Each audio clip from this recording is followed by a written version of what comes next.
কালারটাও ভালো লাগে নাই, এই ড্রেসটার কালারটাও ভালো লাগে নাই, অন্যটাও ভালো লাগে, কিন্তু গলাটা সুন্দর দেখে নিচ্ছি, গলার ডিজাইনটা আমার ভালো লাগছে।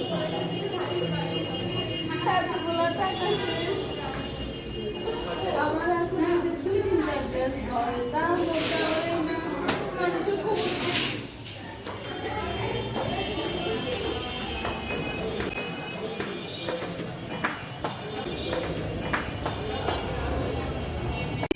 ওর দাদা বাবা